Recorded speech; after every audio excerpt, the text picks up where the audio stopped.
video, we are going to do a quick walkthrough over the InDesign novel template from Alt19 Creative.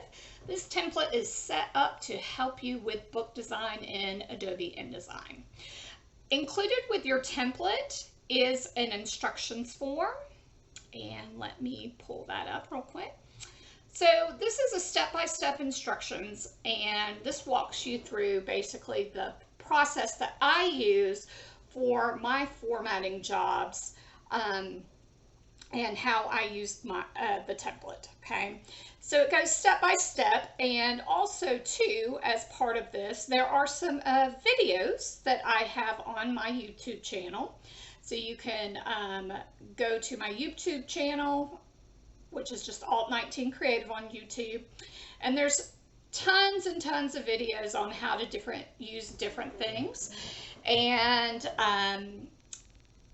for a kind of step-by-step that follows the instructions form, I would start with these book formatting templates, part 1 all the way to part 6. This is where I walk you through designing an actual book in using the template. And then I have a couple of videos on how to format an ebook from an InDesign file. And then I have tons of other videos based on different tasks that you may need to know how to do using InDesign and building a book with it. Now, first off, I do not use the book template, the book setup in InDesign, where you have separate files for each chapter. I will only use that method if it has a ton of different tables and it may be over 500 pages and my InDesign document is just running slow. That's when I will split it up into a book document, but for the most part, I do not use that. So I do not have any templates on, any instructions on how to use that particular feature of InDesign. However, I know how to use it and I know how to use it well. So if you would like to schedule a private training on how to use that, just feel free to contact me. All right, another part of the template is there is a website just for the template. You can see that I have scripts where you can download the prep text script. You can download an empty frames script. You can download the instructions that come with the template, but if you purchase the template, you should receive a PDF of these instructions as well. A link to the videos on YouTube and a couple of direct links to other videos, such as how to set up your InDesign preferences and workspaces, and then the part 1 through part 7 of using the template to create a book, and then a video on how to create an ebook. So this is a good resource for you, and I will continually update it based on suggestions and any needs. All right, so the latest version of the template is version 2. If you have version 1 and have not received an email to download version 2, feel free to reach out to me and I will send you a link to version 2. Just email me at stephanie@alt19creative.com and I will send you that link. Okay. All right, so now we are going to, I'm going to walk you through the process. I recommend saving the template somewhere and never saving over that template.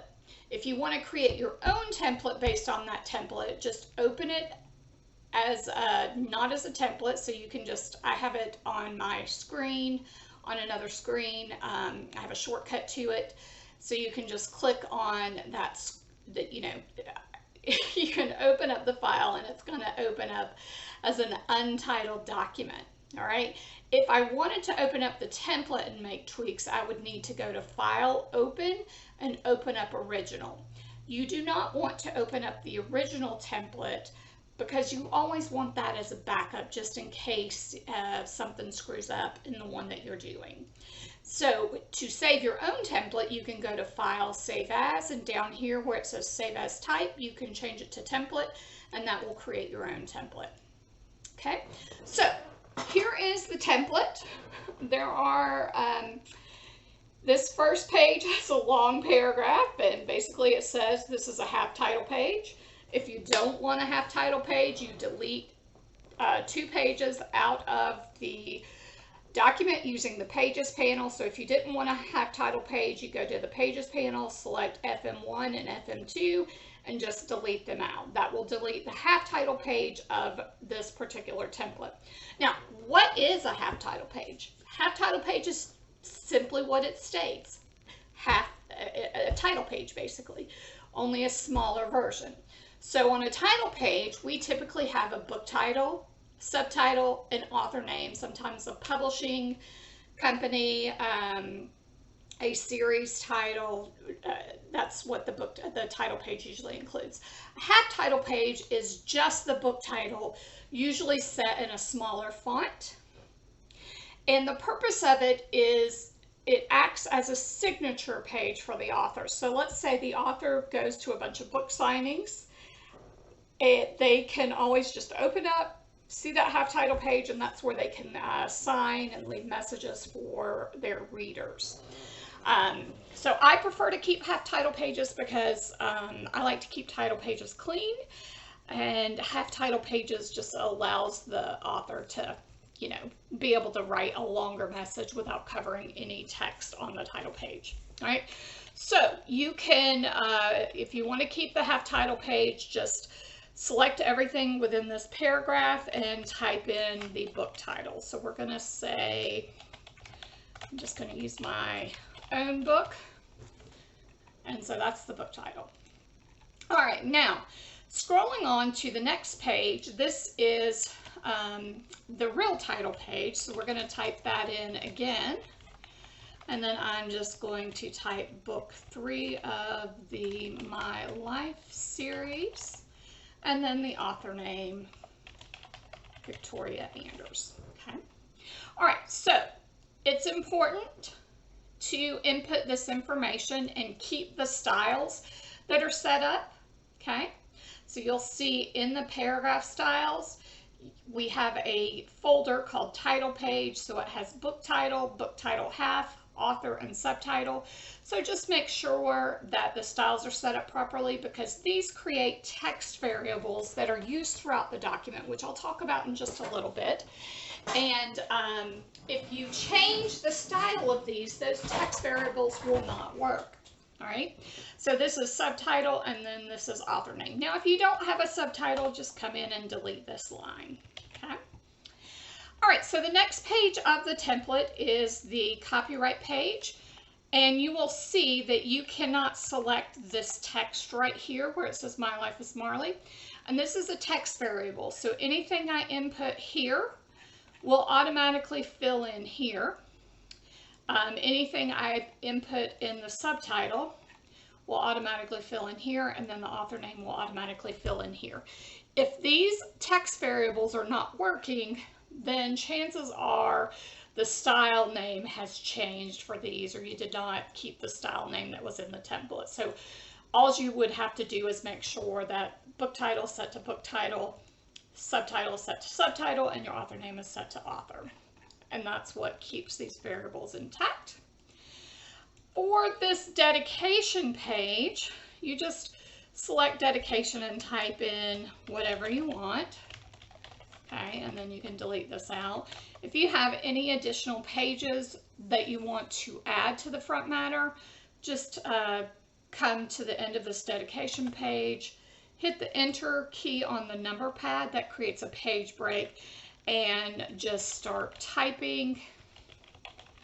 All right, I know most of us keep the acknowledgments in the back, but some people, traditionally it's kept in the front. Some people still prefer to do that. So I'm just, and this is just for example purposes only. So acknowledgement is my title, and I need to change the style, because any of the front matter details except the copyright page should automatically start on a right-hand page, and I have that built into the template. So for acknowledgments, I'm going to change that to other titles, and that's going to send it to the right position of my document. It's telling me I spelled it wrong, so I'm going to correct that. And then you can just come here and start typing your text for acknowledgments. All right, the next page is table of contents. If you want to keep a table of contents for your book at the end, what you'll do when everything is already set up, this table of contents is set up using the part title, if you have part titles, chapter titles, and other titles. So it will generate a table of contents based on those three styles. You will need to work on the table of contents most of the time because it's not going to be set up perfectly for your particular situation, but I do have some videos on the table of contents, so feel free to look out for those. And if you ever have any struggles, reach out to me and I'll be able to help you with a table of contents. Now, for novels, I typically do not include a table of contents for the print book. It is absolutely necessary to use it for the ebook. Unless it's a children's illustrated book, then you don't necessarily need a table of contents. But most ebook retailers have it as a requirement to have a table of contents included. And that table of contents that is set up in InDesign is important because for the ebook purposes, there are two different types of navigation files in an EPUB, and this table of contents that's built in this InDesign document is important because those two different navigation pages are generated from this table of contents. So make sure you update it. So when you are done with your book, the last thing to do is just update this table of contents. So you go to Layout, Update Table of Contents, and if you need to make some tweaks, you can do after that. Anytime you make changes to your book and change the page numbers, you need to update the table of contents again. All right, it's just a matter of going to Layout, Update Table of Contents. If you have made some custom changes to the actual table of contents, you will need to do them again anytime you update. All right. But like I said, I never have a table of contents in the print book, so I will often delete these two pages in the print version. But I do keep it in until the end once I split my ebook from the print version. All right. All right, so you will notice this little thing right here. You can delete this. This is just my note to you. It actually is a non-printing paragraph. So if you toggle between the regular display and the print display, you'll notice that it does go away, so it never prints or exports into your PDF. Okay. This is where you are going to place your document. And if you read through all of the text that I have in here, it kind of breaks down the template and gives you some quick and easy step-by-step instructions. That's kind of a condensed version of the PDF, the instructions PDF, so it's a condensed version of this. And it also gives just some quick overviews explaining certain text, certain paragraph styles within the document.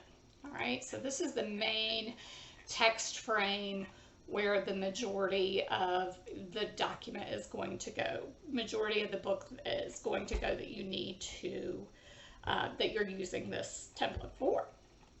All right, and then if you'll notice at the top, there is Victoria Anders on the left-hand side and My Life as Marley.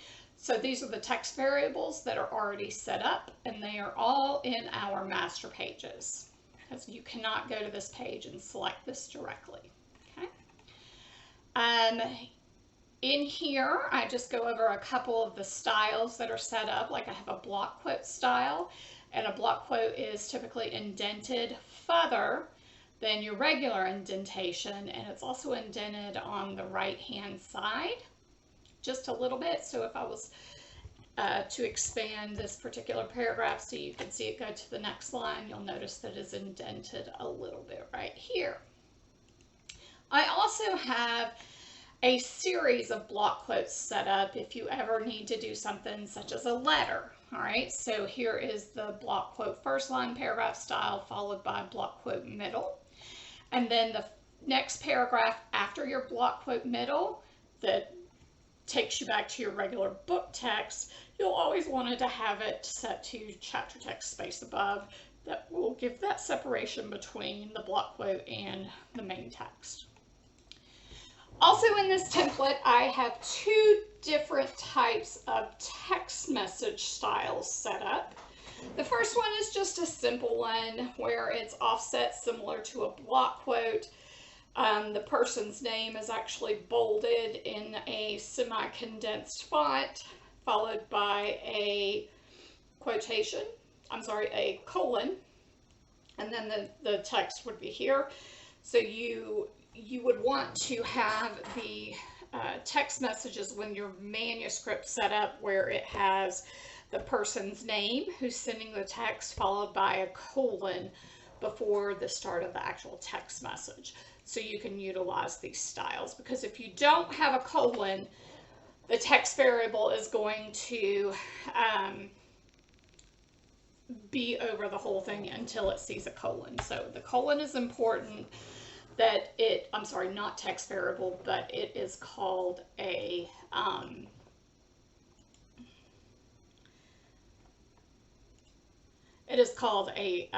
nested style. Okay, so if we look at this style, this is text A, and if we right click and we just edit text A, we go to drop cap and nested styles, you'll see that there is a nested style set to text name through the first colon. All right, so that's what creates that nested style within this particular paragraph style. Now, so that is text A. Then we have a couple of additional versions of text A, and this is where you have maybe a series of text messages, one after the other.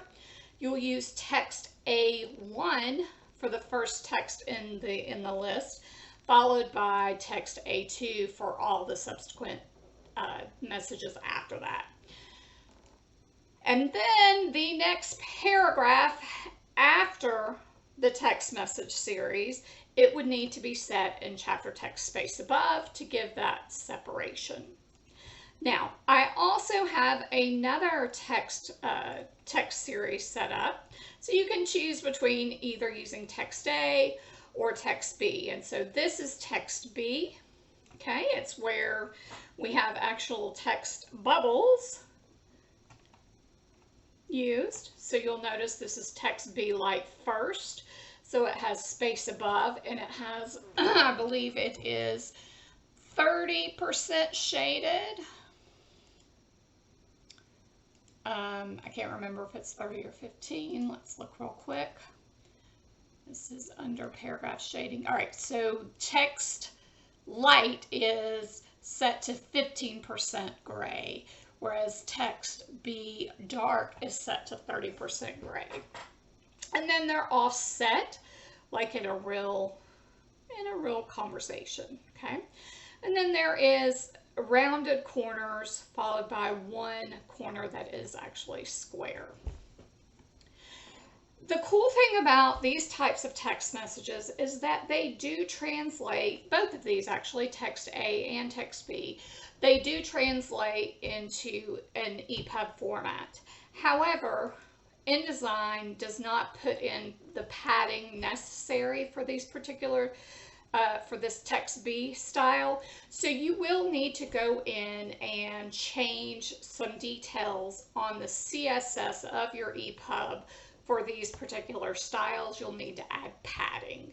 I also tweak them a little bit because InDesign exports all spacing as pixels, and spacing typically needs to be in EMs, so it'll work universally across various text readers. All right, so this is how you do it. You set your first person who is responding in light, and then the next person in dark, and then you just alternate between the two of them. There's a first, which is always going to be the first of any series, and then everything after that will be second. Okay, so you have a first for light, and you have a first for dark, then you have a second for light and second for dark. So This one would be light first, this is dark second, light second, dark second, okay? Had we started with the dark, it would have been the same where this would be dark first, okay? And if you only need a single text, just use the first for each single text, okay? All right, there's also a style set for scene break. Okay, you can use a glyph for the scene break. You can use an asterisk for the scene break. You can use a graphic. So I'd be able to insert a graphic on this line as well. Just make sure the paragraph following a scene break needs to be set to first para, so there is no indent. That's a common thing I see for people who are not necessarily trained in book design and have just done it themselves. They don't realize that pages following a scene break should be not indented, as well as the first paragraph of a new chapter, it should not be indented. Now, you don't have to use drop caps if you don't want to. You can change this to first para. I just prefer drop caps, but I know a lot of people don't like them. Okay, so now that you kind of, we've gone over a quick overview of the main section, the last text frame in here is for the back matter. Now you can flow the back matter after the normal text frame here. It doesn't have to be in a separate text frame. For my clients, I like to utilize Google Docs. There is an add-on that I have with InDesign called Docs Flow, where I can link my one InDesign text frame. I can export it out into a Google Docs file. Then my author can go in and make any edits they want in that Google Docs file, and then I can update that Google Docs file in here, and it keeps everything intact. So in setting the back matter as a separate frame, that allows me to be able to export the back matter as a separate frame, because a lot of times the author only wants to update a back matter, and that having it in a separate frame prevents them from messing up anything that's in the main text flow. All right, so that's a quick overview. The couple other things, that there are several text frames within this. This is one text frame for the half title page. The front matter is a linked text frame starting with the title page through the copyright page if you have one, through the acknowledgments. Then the table of contents is a separate text frame, and then the main text flow is in a text frame, and then the back matter is in a text frame. So you can use this however you want. I just recommend where your book starts, which will always be page 1, unless it is like a nonfiction book and you have like a preface and a foreword. Page 1 usually doesn't start until chapter 1. So there would be some tweaks to the page numbering that you would need to do in that situation. All right, so the next part of the template is that there are several parent pages. Now, these used to be called master pages, but they were renamed in one of the latest versions of InDesign to parent pages. So if you ever hear me say master page, I'm talking about parent pages. Okay. There are 1, 2, 3, 4, 5, 6, 7 pages set up as master pages. The majority of the ones you will need are going to be A, B, and C, and occasionally you may need E or F. Okay, so the A header, if you'll notice down here on our pages panel, this spread of pages 2 and 3 is set to the A header. And what the A header is it's just this master, the primary text flow here, and then you've got the text variables for author name and book title here. And then you have page numbers down here, but you can't select the page numbers, okay? Because the page numbers are in a separate master page, okay? And that you will probably never need to update that unless you want to change the position of your page numbers. For example, let's say you want your page numbers to be at the top on the outside edges. All right. So to do that, we're going to go to D, Page Numbers. We're going to double click to visit that. We're going to grab these text frames here. We're going to move them to the top. I'm going to tell my text frame options to be the top instead of the bottom. And then we're going to set those to align away from the spine.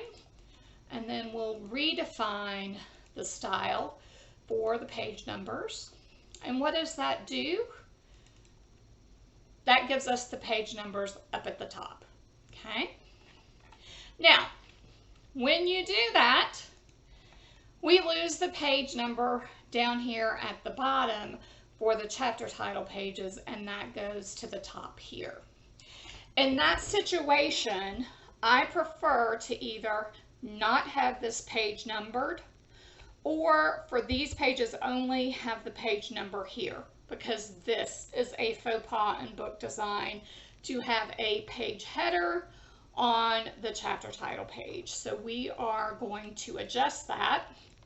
This is a B chapter title master, and we are going to, right now, you'll see that there's D here.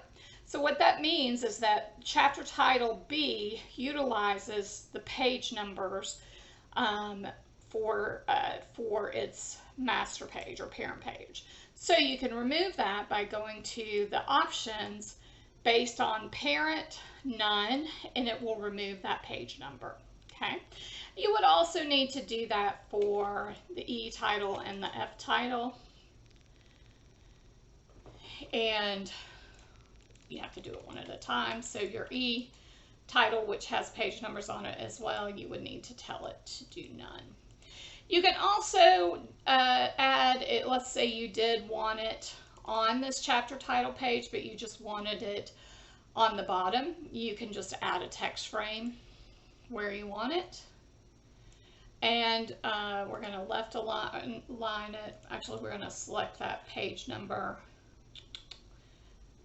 style, which is under miscellaneous.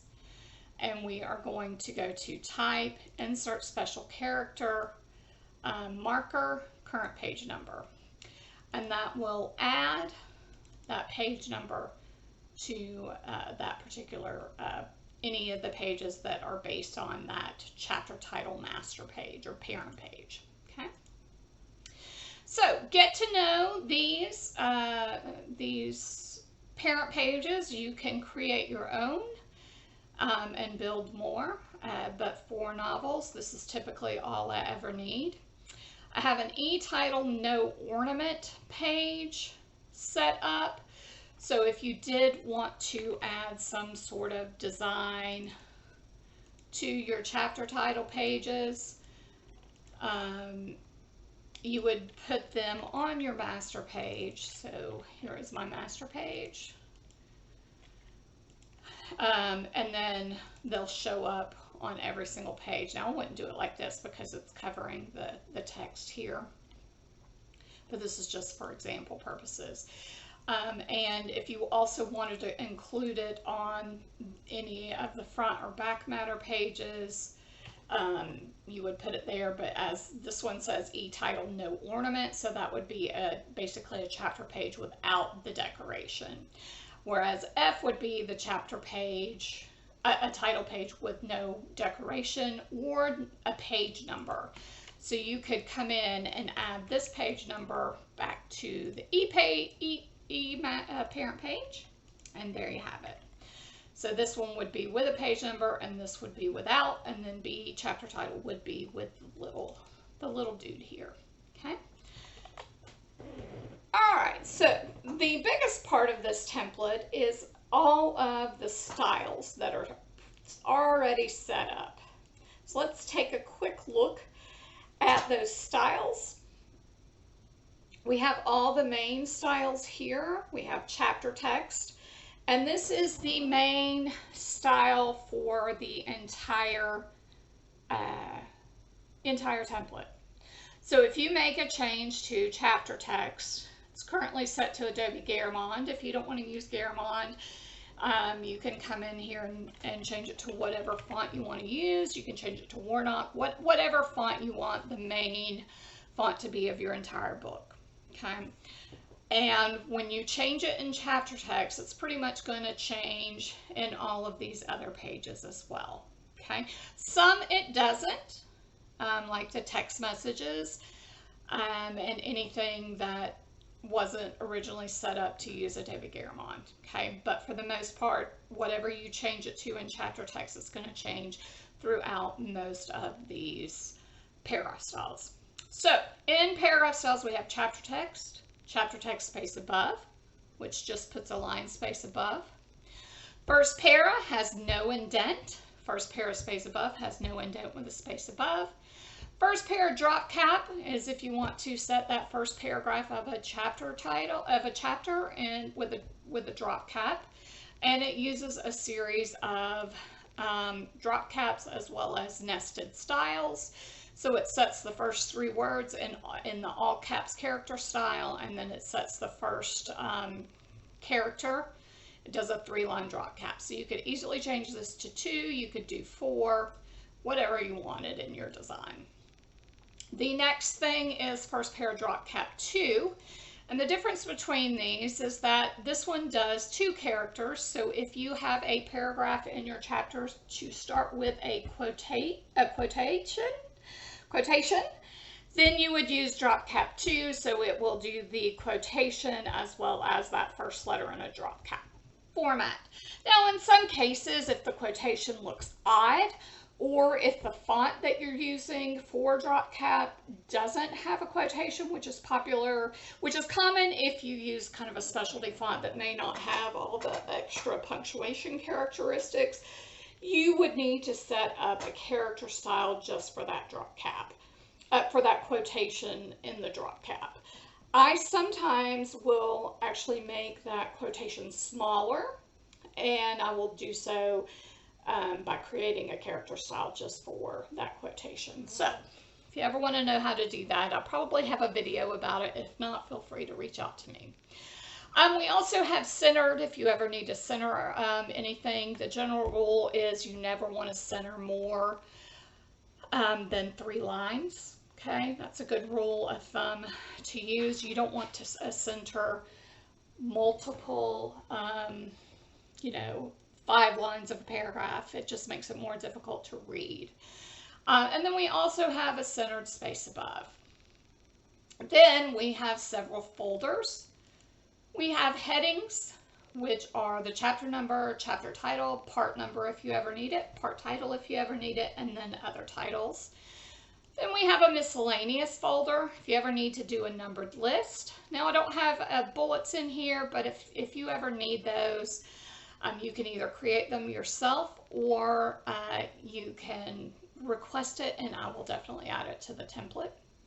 I have something called Split for Ebook. This is, if you watch one of the videos on ebook design, it'll make sense, but this is if you need to set a break for an ebook. If you ever have an image and you want to place it in line, which is the method I prefer to use, you can use this paragraph style to place that image.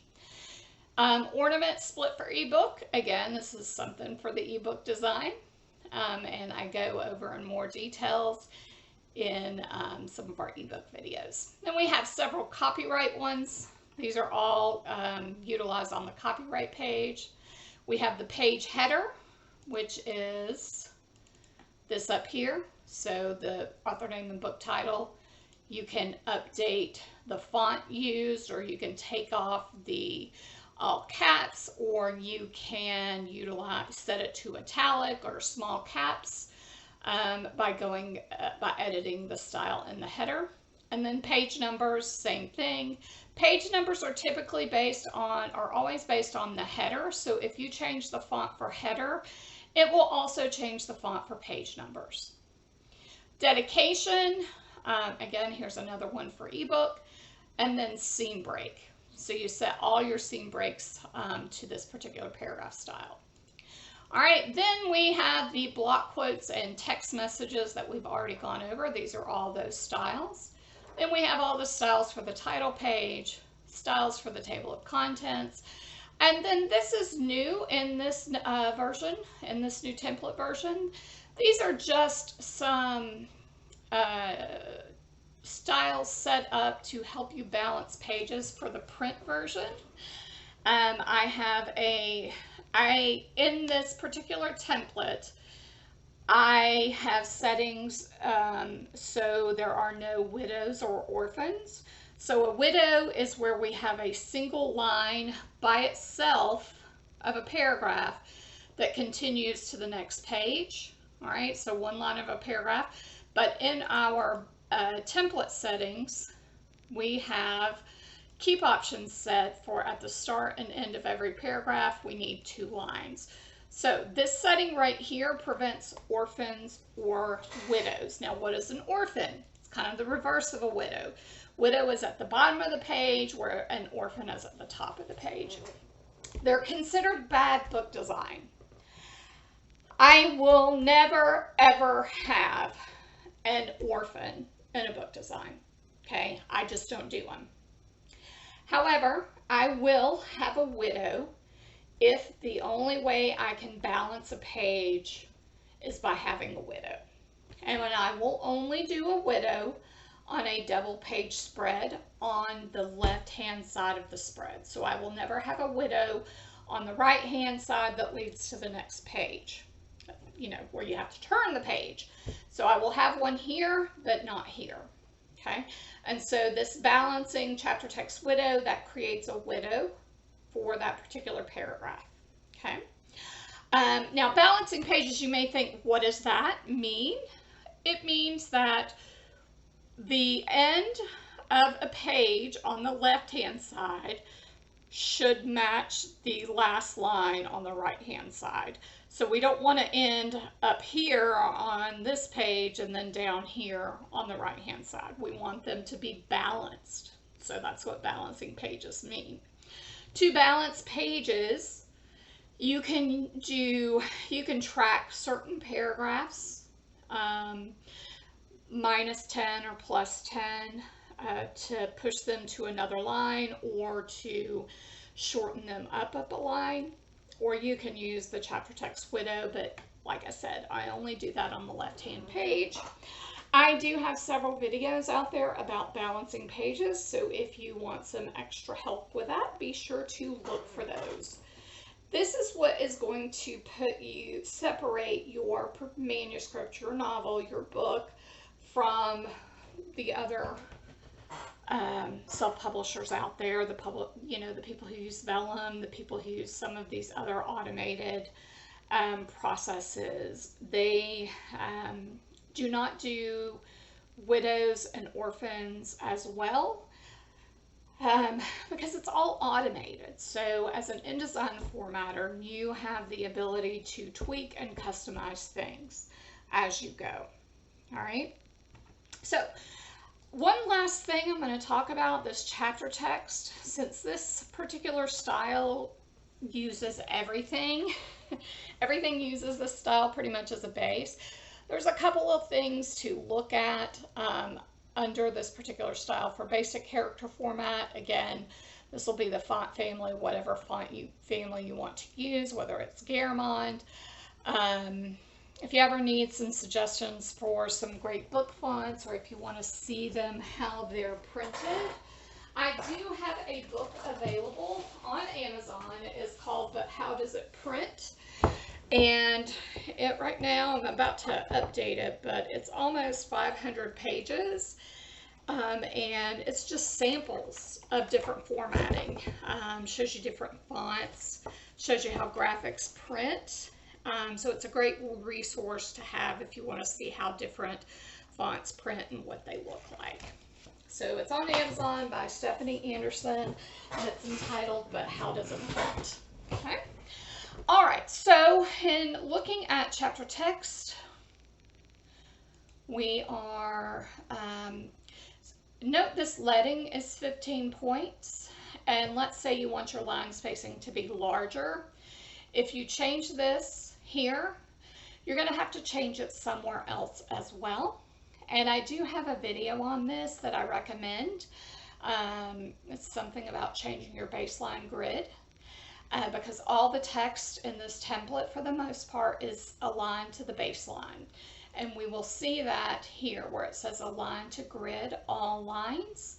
And so what that means, if we zoom in, all of these blue lines are the baseline grid, okay? And leading is loosely similar to baseline grid, except we change the baseline grid under Edit, Preferences, Grids, and you change it here. So right now this template comes as 15 point. If you want to increase that, you increase it here, but you also increase it here. All right, so you can change it to 16 as long as you change it to both cases, in both situations. Now the baseline grid, if you've never worked with it before, can be a little tricky. So I do have some videos about it, so I recommend watching those. And you will need to, if you do change the baseline grid, you will also need to change your top margin on any of the title pages, such as B, E, and F, because if you change your baseline grid, let me kind of step back. The baseline grid is what allows text on one side to be on the same line as text on the other. So you could take a ruler on this page and it's going to underline the same text here. So that's why anything that has space above is going to be this one line space here, and then below one line space here. That's the baseline grid. All right. So this goes for chapter number. You want the baseline grid on your chapter pages to align with these pages as well. So if you change the baseline grid from 15 to something else, there will be some adjustments that you need to make on the chapter title pages in order for the baseline grids to line up. All right, this may sound totally confusing right now, but once you get into it and understand it, it'll start making sense. And like I said, I do have a video on that. All right, so let's go back to paragraph styles for that chapter text. You probably will never need to make any tweaks on the advanced character formats, but indents and spacing. This is left, center, right, left justify, whatever you want. It's always set to left justify. I know some people don't like justification, but instead of turning off justification, I change some settings based on the font that I'm using. And I'll get into those in a minute. Justified text, left justified text is still the easiest way for people to read for comprehension and ease of reading. So it's important to utilize that. Okay, it creates a strong eye line on the left as well as a strong eye line on the right, so our eyes can flow through a block of text very easily. When you don't justify the text, left justify the text, our eyes have a tendency to kind of jump all over because the ends are jagged. So my recommendation is to always have left justification. And quickly going back to leading, a general rule of thumb is that you want your line spacing to be anywhere between 3 to 5 points larger than your font size. So at 11 points, I have leading set to 15. So I could change that to 14 or go as high as 16. Depending on your font, you can also bump that up a little bit more, but I never really go down below 3 points because it just makes the text too tight. All right. The other thing, let's see, if you want to change the indent, right now this template, it has a quarter of an inch indent built in. The actual book design rule, so I will change this in a lot of situations, is that the indent should be the same as your point size. So we have 11 points, so we could change this to an 11-point first line indent, and that changes our first line indent to 0.1528. So in InDesign, you can easily type in point sizes for things. So let's say this was 12 point, I just type in 12 pt and it converts it to inches, okay? So the template is set up to be 0.25. You may decide that's too much, and you may only want 0.2, or you may want the actual true definition of what your indent should be, which is the same as the font size, okay? I never set my indents higher than 0.25.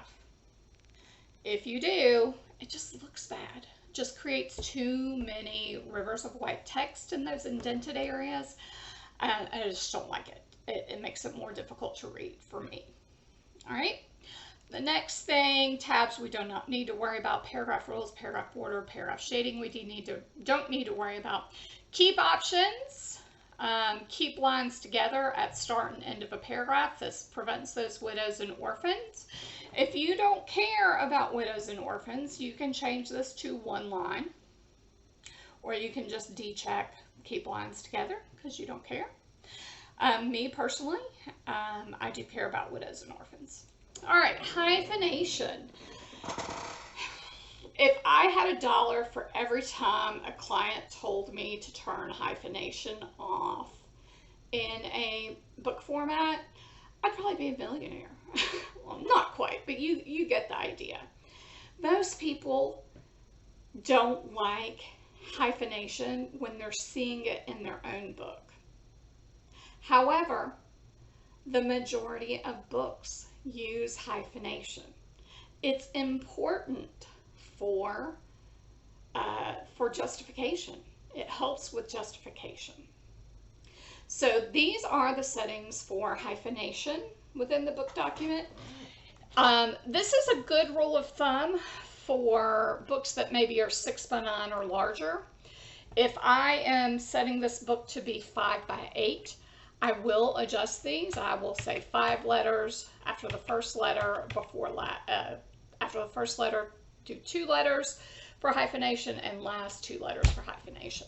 So I will change those depending on the book size. And then justification. This is a custom settings that I always use. And this is how it spaces that text out when you are set to justified text. So that left justified text, this is telling, keep the word spacing a minimum of 85 and a maximum of 115, letter spacing this, and glyph scaling this, okay? So if something is not looking right in your document, you can make tweaks to this to modify those changes. And then anything else, let's see, grep style. These are just, this particular first grep style, prevents a runt. And what a runt is a small, short word as the last word of a paragraph on a line by itself, okay? So this particular grep style, we need at least 10 characters on the last line of a paragraph. Now, if my book is a 5x8, I will usually change this 10 to a 7. Okay, so that's just a custom tweak you can do. Now the next one you may want to remove because it can cause issues, but this is where if you have an already hyphenated word, using this grep style will not hyphenate an already hyphenated word. So for example,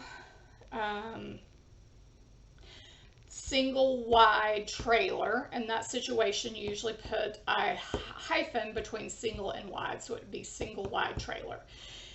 In that situation, InDesign is not going to break single wide. It won't try to do sin, S-I-N, hyphen, and then G-L-E on the next line. It will try to keep single wide together. So this is useful if you don't want InDesign to break your hyphenated words because it looks funny where you have multiple hyphens in a row on the same line. So just pay attention to this. If you have issues with how some of the hyphens are turning out, you can easily delete this by just selecting it and hit delete. And then that's it as far as chapter title. And I think there were a couple other things that I wanted to mention in this template, but my mind is kind of drawing a blank.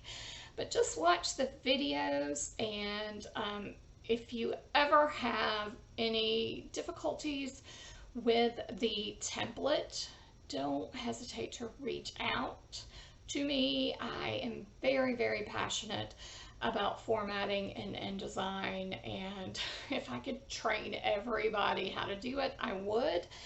And I built this template to really help us and keep the process pretty simple as possible without having to reinvent the wheel every time. So I hope you enjoy it. Again, don't hesitate to reach out to me. If you ever want to do like a custom one-on-one training, I am available. One last thing, this template is set to 6x9, and I don't have a separate template for every book size. Okay, I use this template for everything. So if I go up to an 8x10, I use this template. If I do a 5x8 or even a 4x6, I will use this template. I just will need to make tweaks in certain things for it to work at different book sizes. Okay, so for example, let's say we're doing a 5x8 document. In order to change the template size, what we're going to do is go to File, Adjust Layout. All right, we're going to change our width to be 5, and we're going to change our height to be 8. Keep the margins the same, and if there's a bleed, it'll be in here. And the template does have is set up for a bleed, and that's this red line right here. So if you did have artwork that you want to extend to the edge of the page, you need to extend it out to this bleed line, but that is another story. I never select adjust font size because that just makes our font sizes to be like 11.78910, you know, kind of thing, and we want more simple font sizes. So once you have selected 5x8, don't worry about anything else except adjust locked content, but I don't think there's any locked content on my template, so you don't have to worry about that. And then click on OK, and that automatically changes all of our text frames to be within that 5x8 format. Okay, now another way you can do it, and it's the wrong way to do it, is by going to Document Setup and changing it here. But what that does is that doesn't change our text frames. So you would have to go into the Pages panel and manually adjust all the text frames to fit.